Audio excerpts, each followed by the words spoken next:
Welcome to Unpacked, a flagship, usually describing the most prominent or highly touted product or service among those offered by a company. The company in this case is OnePlus, their flagship, the One. OnePlus claims that the One is the 2014 flagship killer. Can it live up to the hype?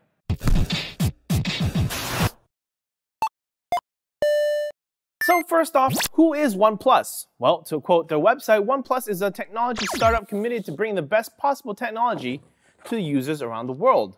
Created around the mantra never settle, OnePlus creates beautifully designed devices with premium build quality. Now first off, time spent with the OnePlus One was quite short, as this particular phone belongs to one of our product managers. So this is just a quick overview of what I experienced in that period of time. As for how he got an invitation, it's still unclear at this point, and before you ask, we don't have any invites. Sorry, we just don't. Now inside the box we have the phone itself, a tiny user manual with really weird spelling mistakes all over it, and underneath that we have another user manual or some sort of what could be warranty documentation.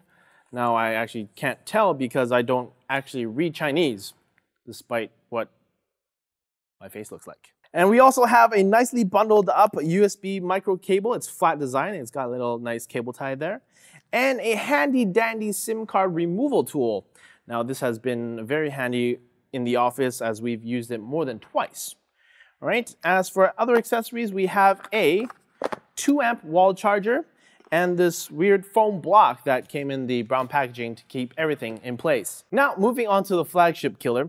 Exterior-wise, it's got a 5.5-inch IPS screen that's 1920 by 1080 resolution, a power button, volume rocker, headphone port, micro USB port, and it takes a micro SIM card.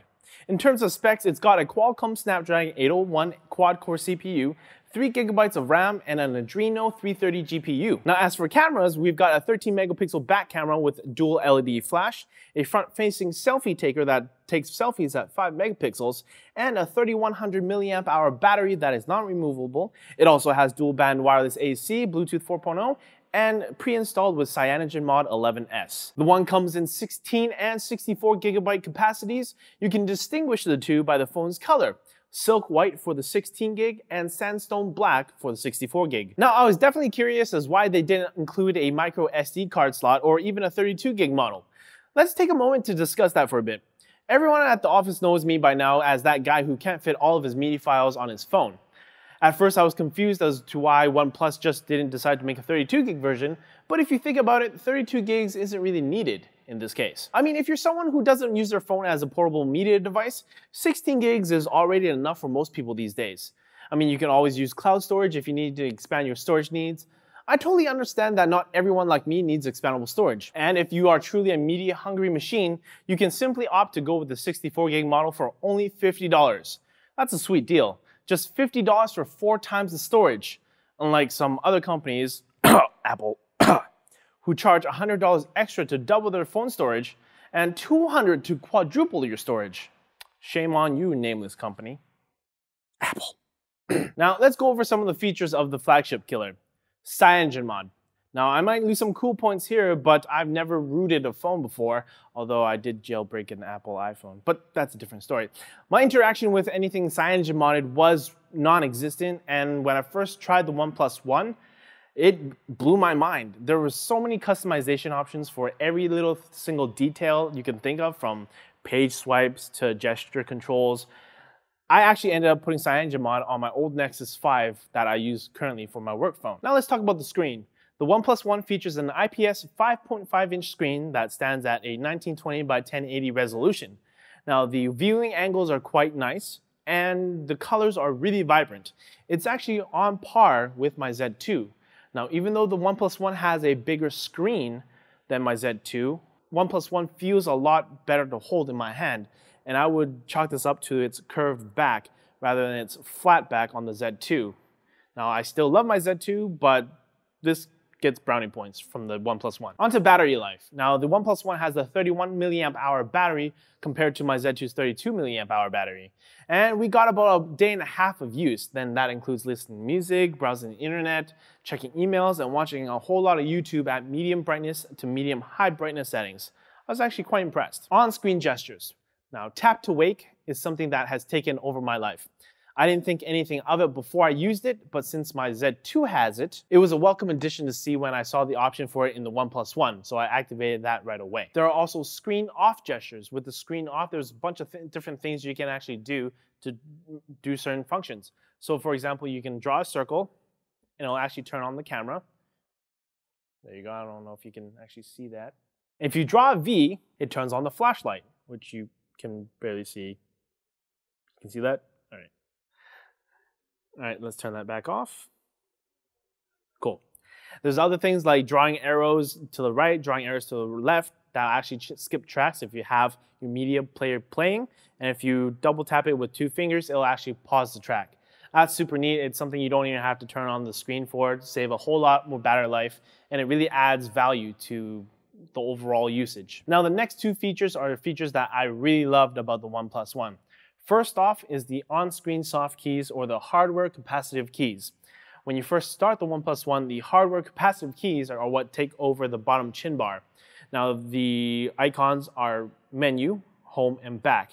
Now, as we all know from my Galaxy 5 unboxing or review or whatnot, I really don't like having the back button on the right-hand side. Every other Android device has it on the left-hand side. So I was a bit bummed when that happened, but if you go digging deeper into the settings, you can actually change the hardware capacitive keys to be disabled and actually apply on-screen soft keys, which is awesome because you can actually rearrange those as well. So you can actually have your back button on the left or the right if you wanted to, depending on how you use it. Obviously, I'm gonna have it on the left. Now, with 13 megapixels, the OnePlus One is able to shoot 4K video. Yes, that's right, 4K video. That's a feature that we're seeing more and more of in today's flagship phones. Now, other than 4K, you can also shoot anything from 1080 to 720, all that good stuff. Now, 720 is the only mode you will be able to do slow-mo, as that's the only mode that will do 120 frames per second. Now, being a photo noob that I am, taking pictures with the OnePlus One was super easy, as the settings were easy to find and the user interface was super easy to memorize. Now, the last feature I'm going to talk about is definitely by far my favorite. It's the built-in stereo speakers. Now, I know what some of you are thinking, but Jack, you're always talking about how you like front-facing speakers like on your Z2. That's correct, Mr. or Mrs. Audience Person, but this time around I was genuinely impressed at the sheer volume provided by the OnePlus One speakers. They just blew my Z2 out of the way. Even though these are front-facing speakers, I'm at a loss for words. The OnePlus One speakers quality is actually superb. They go super loud, and I was just really impressed. Like, when I was listening to music, I could hear every little detail versus trying to listen to the same song on my Z2, which is kind of disappointing. Don't get me wrong, I still love my Z2, but the speakers on the OnePlus One, I cannot say enough good things about it.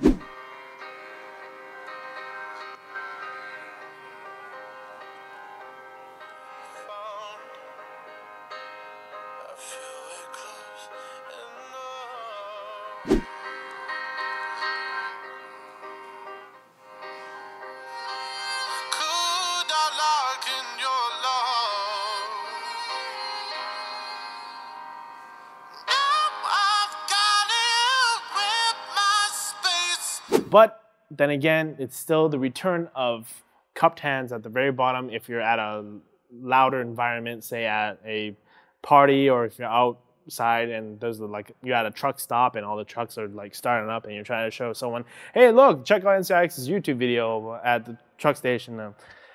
I don't know where I'm going with this, but all I know is that the bottom-facing speakers on the OnePlus One are superb. They're super loud.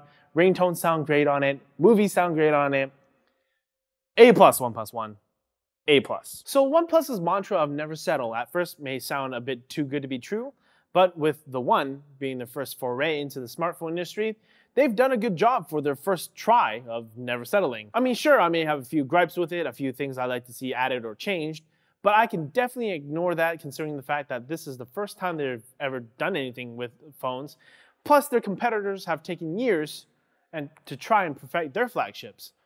OnePlus has raised the bar for the industry on their first flagship with high-quality screen, decent storage options, CyanogenMod pre-installed and an affordable price to boot, and super awesome speakers. Even though I still love my Z2 to death, I'm truly excited to see what OnePlus comes out with next. Who knows, maybe the OnePlus 2 will continue the legacy of the One being a flagship killer. Leave a comment down below and let me know what you would like to see OnePlus add in a future model. And as always, don't forget to subscribe if you're new, like the video if you liked it, and share the video. We'll see you later.